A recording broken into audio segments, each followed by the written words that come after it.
नमस्कार, खबर तो समझिए देख रहे हैं आप। आपके साथ मैं हूं शिप्रा झा और बुलेटिन में सबसे पहले बात राम राज्य वाली दीपावली की। अयोध्या में दीपोत्सव मनाया जा रहा है। इस अवसर पर प्रभु श्री राम की नगरी को 12 लाख दियों से सजाया गया है, जो एक वर्ल्ड रिकॉर्ड भी है। दीपोत्सव में 12 लाख दिए जलाकर नया विश्व रिकॉर्ड बनाया गया। सरयू घाटी पर 12 लाख दियों का अद्भुत नजारा हम आपको दिखा रहे हैं। तस्वीरों के जरिए आप खुद देख पा रहे होंगे। 12 लाख दियों को जलाने के लिए 36,000 लीटर सरसों के तेल का इस्तेमाल हुआ। इसमें राम की पैड़ी पर 9 लाख और अयोध्या के बाकी हिस्सों में 3 लाख दीपक प्रज्वलित किए गए हैं। वहीं राम जन्मभूमि परिसर में 51,000 दिए जलाए गए। इस बार दियों की गिनती के लिए Guinness book of world record की टीम भी पहुंची थी। 32 टीमों ने मिलकर 12 लाख दियों को जलाया। दीपोत्सव कार्यक्रम में होलोग्राफिक लाइट के जरिए महर्षि वाल्मीकि की राम की कथा भी लोगों को सुनाई गई। पिछले साल योगी आदित्यनाथ की सरकार ने दीपोत्सव पर 6 लाख से अधिक दिए जलाए थे और इस बार अपना ही रिकॉर्ड तोड़ दिया है। 12 लाख दियों से जगमग अयोध्या।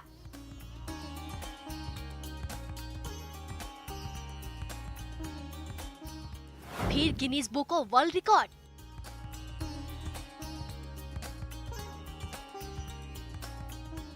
राज तिलक के बाद राममय अयोध्या।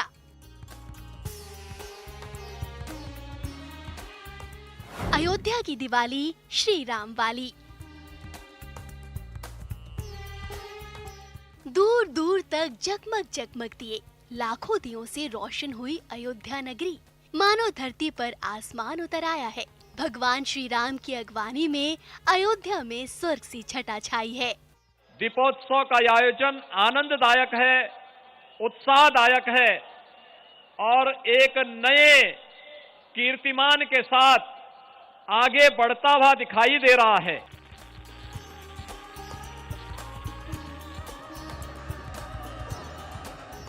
देखिए सरयू के तट पर फैले इस विहंगम दृश्य को और इसे अपने मन मस्तिष्क में संजो लीजिए। यह आस्था की ऊर्जा है जो अगले 1 साल तक आपके तन और मन को ऊर्जावान रखेगी। इस भव्य दीपोत्सव में 12 लाख दिए प्रज्वलित किए गए, जिसमें से अकेले राम की पैड़ी पर 9 लाख जबकि अयोध्या के बाकी हिस्सों में 3 लाख दीपक प्रज्वलित किए गए।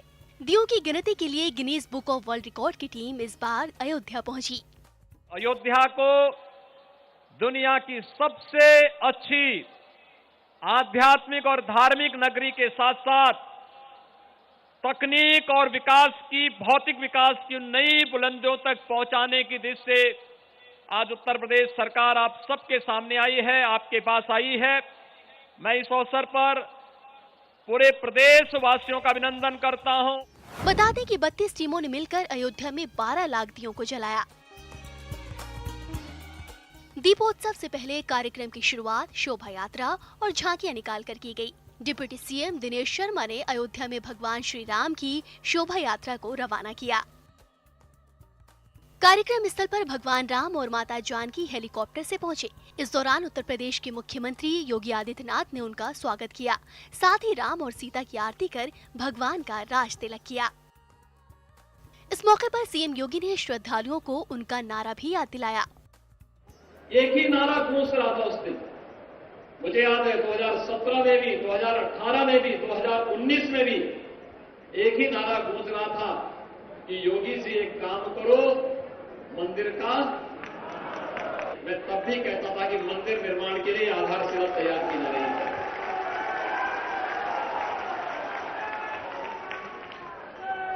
आज मंदिर का निर्माण हो रहा है कि नहीं हो रहा है? इस दौरान सीएम योगी ने 31 साल पहले की अयोध्या याद दिलाई और 1990 में राम भक्तों पर बर्बर तरीके से गोलियां चलाने की बात भी दोहराई और विपक्ष पर सुनिए क्या तंज कसा। आप देखना अगली कार सेवा जब होगी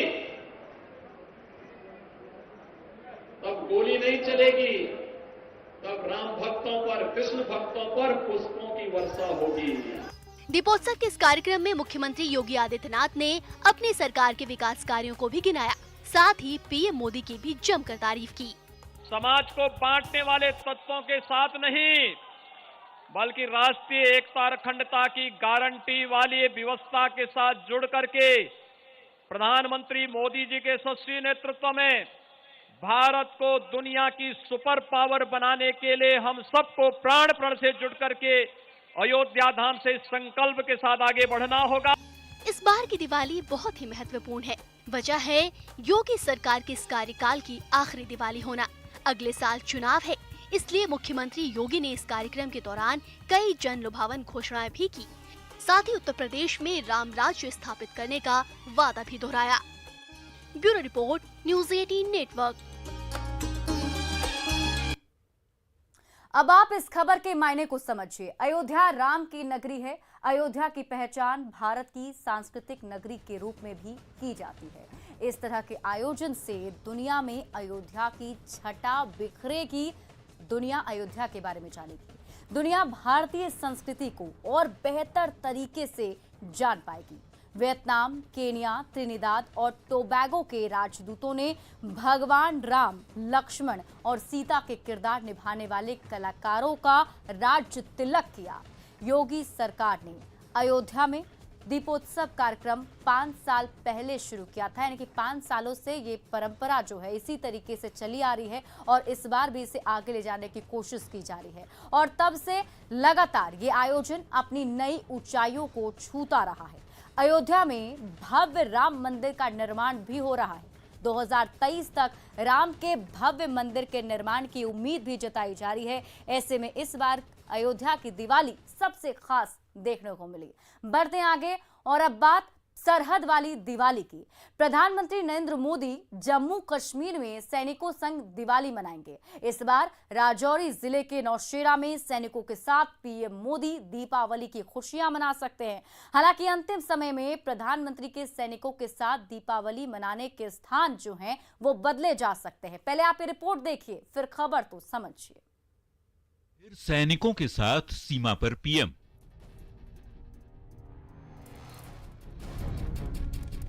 जवानों के साथ दिवाली का जश्न।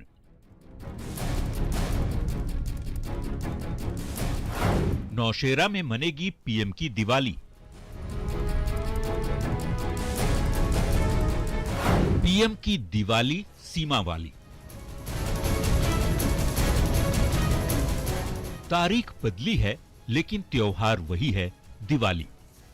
जगह बदलती है लेकिन रहते हैं सीमा पर ही। प्रधानमंत्री बनने के बाद से ही पीएम मोदी हर साल की दिवाली सीमा पर ही मनाते हैं और इस बार भी वो यही करेंगे। सूत्रों के मुताबिक पीएम मोदी इस बार राजौरी जिले के नौशेरा में सैनिकों के साथ दीपावली की खुशियां मनाने वाले हैं। दिवाली के मौकों पर प्रधानमंत्री सीमा पर तैनात जवानों से मुलाकात करते हैं, उनके साथ वक्त बिताते हैं, उनके बीच मिठाइयां बांटते हैं। पीएम मोदी इससे पहले जम्मू कश्मीर, उत्तराखंड और अन्य जगहों पर जवानों के बीच दिवाली मना चुके हैं। पिछले साल दिवाली के मौके पर पीएम मोदी राजस्थान के जैसलमेर के लोंगेवाला पोस्ट पहुंचे। इस दौरान उन्होंने टैंक की सवारी की और जवानों में मिठाइयां भी बांटी थी। बता दें, सरहद वाली दिवाली की शुरुआत हुई थी 2014 में, जब पीएम मोदी सियाचिन पहुंचे थे। ये पहला मौका था जब देश के किसी प्रधानमंत्री ने सियाचिन में दिवाली मनाई। 2015 में पीएम मोदी ने पंजाब में भारतीय सेना के जवानों के बीच दिवाली मनाई थी। 2016 में पीएम मोदी ने हिमाचल प्रदेश के आर्मी और डोगरा स्काउट्स के जवानों के बीच जाकर उनके साथ दिवाली मनाई थी। तो 2017 में भी पीएम मोदी ने जम्मू कश्मीर के बांदीपोरा में बीएसएफ और सेना के जवानों के साथ दिवाली मनाई थी। इसी तरह 2018 में पीएम मोदी ने उत्तराखंड के उत्तरकाशी में सेना और आईटीबीपी के जवानों के बीच दिवाली मनाई थी। जबकि 2019 में पीएम मोदी ने राजौरी में जवानों के साथ दिवाली मनाई थी। अपनी सरहद वाली दिवाली के जरिए पीएम एक तीर से दो निशाना साधते हैं।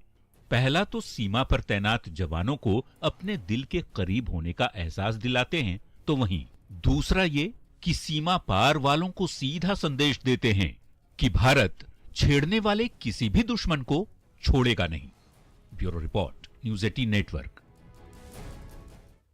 अब आप इस खबर के मायने को समझिए। प्रधानमंत्री बनने के बाद से ही पीएम मोदी हर साल दिवाली सीमा पर ही मनाते हैं और ये कोई नई बात नहीं है, लगातार ये चलता आ रहा है। इस बार भी पीएम जवानों के साथ ही दिवाली मनाएंगे और इस बार पीएम नौशेरा में दिवाली मनाने वाले हैं। इससे पहले पीएम ने 2019 में भी राजौरी में एलओसी पर सैनिकों के साथ ही पहुंचकर त्योहार मनाया था।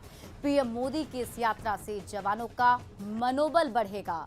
प्रधानमंत्री की नौशेरा राजौरी की यात्रा ऐसे समय में हो रही है जब पुंछ में आतंकियों के खिलाफ सेना का अभियान जारी है। शनिवार को ही नौशेरा के कलाल इलाके में धमाका हुआ था जिसमें 2 जवान शहीद हो गए थे।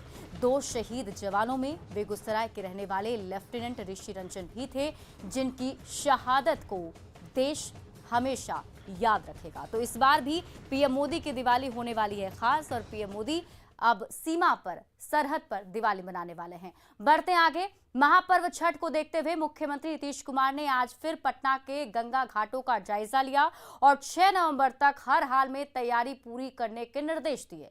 पूरी रिपोर्ट देखिए, फिर खबर तो समझिए।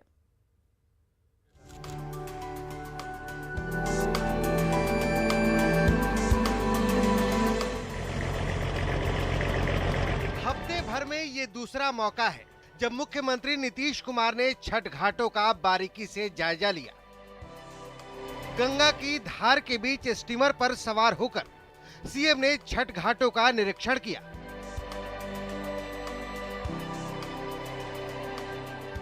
महापर्व के मौके पर श्रद्धालुओं को किसी तरह की कोई परेशानी न हो, इसके लिए सीएम ने दानापुर के नासरीगंज घाट से पटना सिटी के कंगन घाट तक गंगा घाटों को देखा।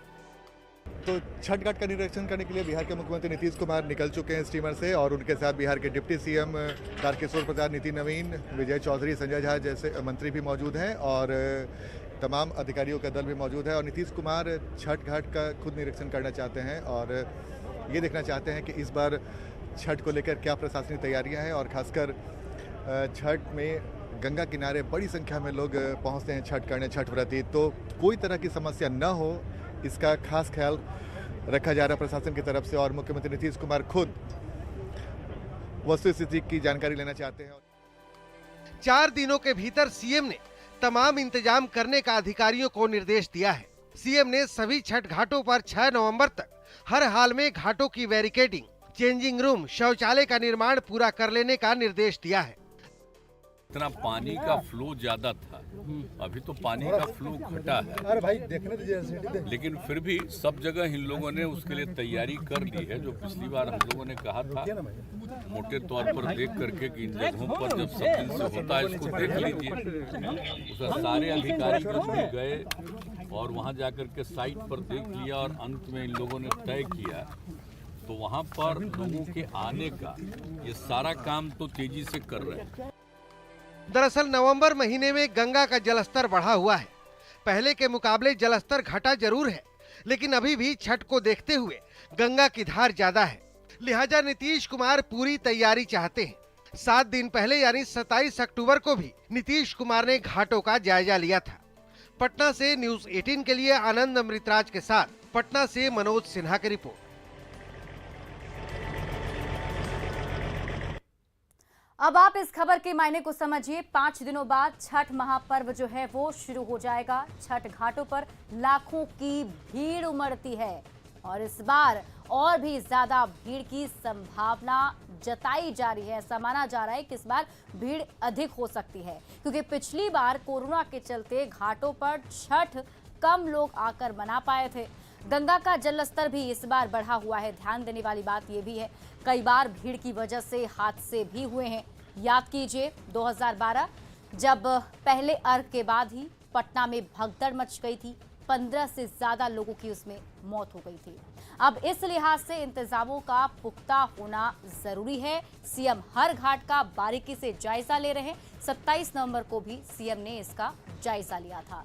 और फिलहाल इस बुलेटिन में अभी के लिए बस इतना ही, लेकिन न्यूज़ 18 बिहार झारखंड पर खबरों का सिलसिला लगातार जारी है।